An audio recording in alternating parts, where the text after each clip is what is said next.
If you wanted to buy this phone 10 years ago, you'd have to वो वाला phone कितने का है?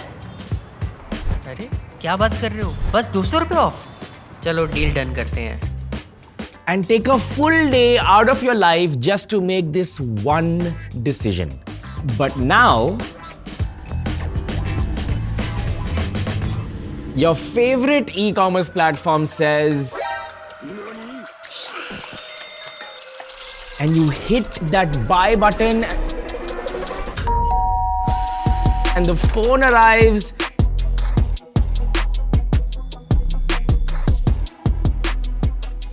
But the question is, why did you hit that buy button so easily? Was it just you being impulsive, or was there some other dark secret you have no idea that's actually happening? These mind games are called dark patterns, and I'm going to show 4 of the most deadly ones. And I'll also rate it on this wallet damage meter. In the end, I'll give you an anti-dark pattern list so you can save a little bit of your money. So let's start with trap number 1. This is Tanya, and she's hunting for a new phone on the independent sale happening on some e-commerce website.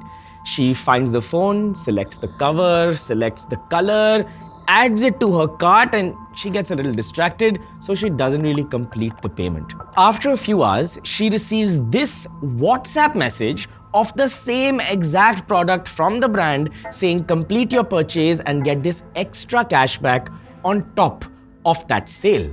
Now, how did that information from a brand on an e-commerce website come in your WhatsApp? It actually started way before when you signed up on that e-commerce website. You gave your phone number and unknowingly buried within all of those terms and conditions accepted to sharing this data and receiving updates like this. I mean, itna bada terms and conditions kaun padhta hai? But the platform will use this information more deviously, because now it will say stuff like this. Only 2 units left. It will say complete your order and get additional 1,000 rupees off. Or it could say use this coupon and get 500 off on your order. You know, in fact, when we were doing this, we realized this is actually a very popular and very old method. It's not something crazy. But I thought with this WhatsApp thing, how many people in office actually receive messages like this? So we actually spoke. Nishita said out of the top 20 chats, 12 were from brands like this. Shuchita said 16 out of 20. And Bhavya said the same, 12 out of 20. And you know what? We found out that this dark pattern is called privacy zuckering. So I'll rate this dark pattern a 6 out of 10 because you still have the choice. It's still a nudge, and if you don't want to purchase it, you just don't. But the dark patterns ahead, a little more sinister. Trap 2, Tanya now goes back to the platform. She's willing to buy it, but she says, let me check one more website. Maybe I'll get a better price. So she goes on to a different tab. It's loading. She switches back. But this time the original tab shows something new. It says only 1 item left in stock, which means if she doesn't get the phone, then she won't have it and she won't be happy. Her weekend will be ruined. All her time will be gone. So now she has false urgency. In fact, it's a proven technique in marketing that if you can create a false sense of urgency and the user believes he does not have much time, the decision becomes faster. And this is why this is a dark pattern. I always doubted how can such a large e-commerce company have only 2 or 1 phone in stock. ऐसा नहीं हो सकता है. So therefore, I give a rating of 7 out of 10 on the wallet damage meter because the choice is being taken away from you, given to the platform, because now they are saying, देखो हमारे पास एक ही है, please make your decision fast. Kinda not fair. And if you think this was crazy, wait till you see the 4th trap. I also want you to notice that this entire video on dark patterns also has a dark pattern where I have been saying that the 4th trap is going to be crazy, please wait. And I'm trying to make you watch the full video, but at least I'm using a dark pattern for you so you can be educated. So if you like this little bit, hit the subscribe button because we need more subscribers. Back to bait and switch. And the bait and switch is very simple.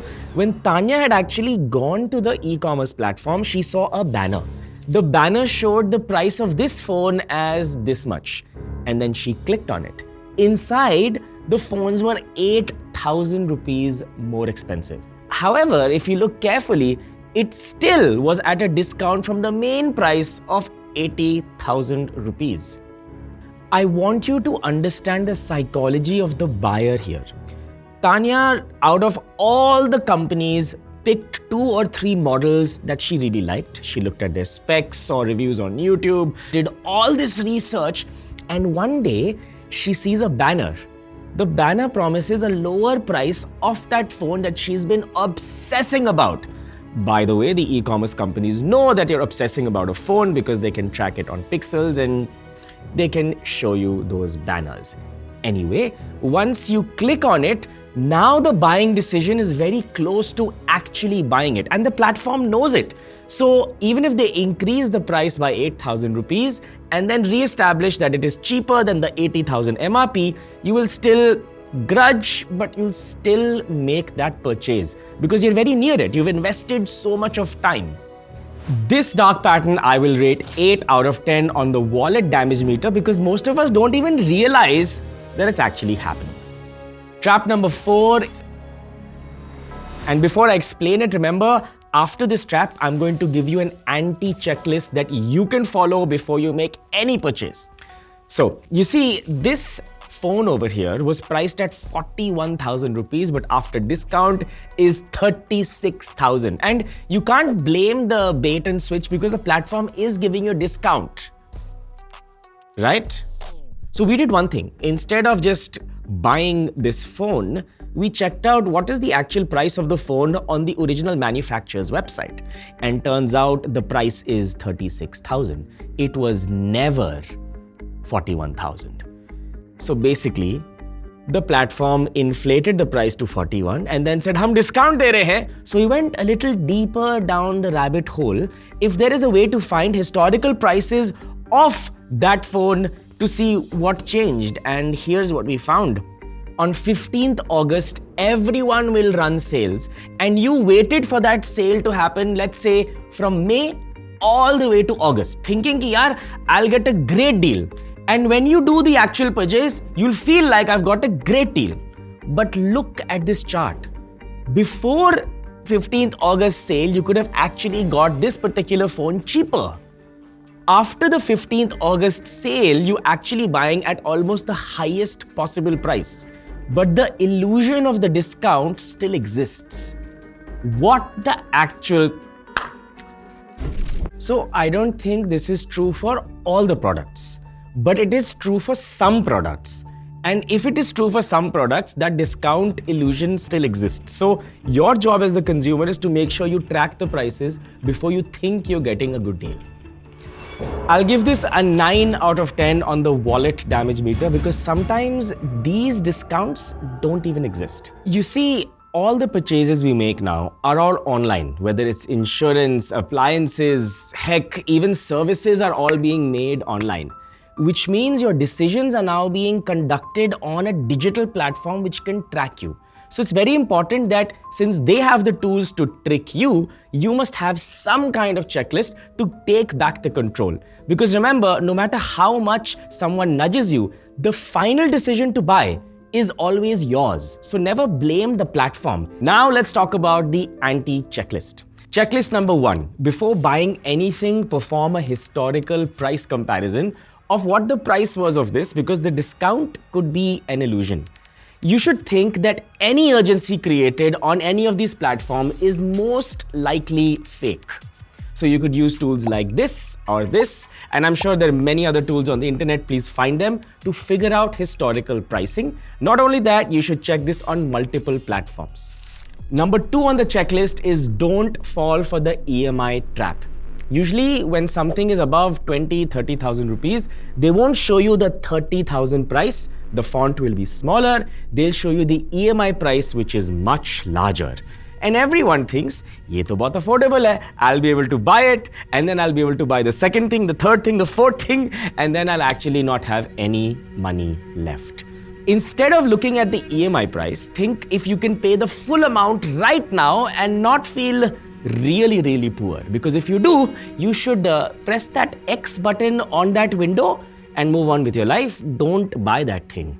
Number 3 on the checklist is actually adding something you want to buy in your cart and then not purchasing it. I mean it. Purchase it after 24 hours.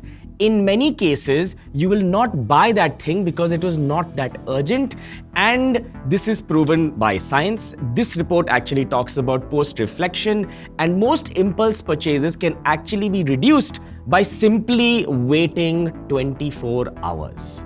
You know, this entire video, we've been talking about check the prices, the market is doing bad things to you, log aapke paise le rahe hain. You really enjoy buying something and then opening it up and doing that unboxing thing that you people do, right? There's nothing wrong with it.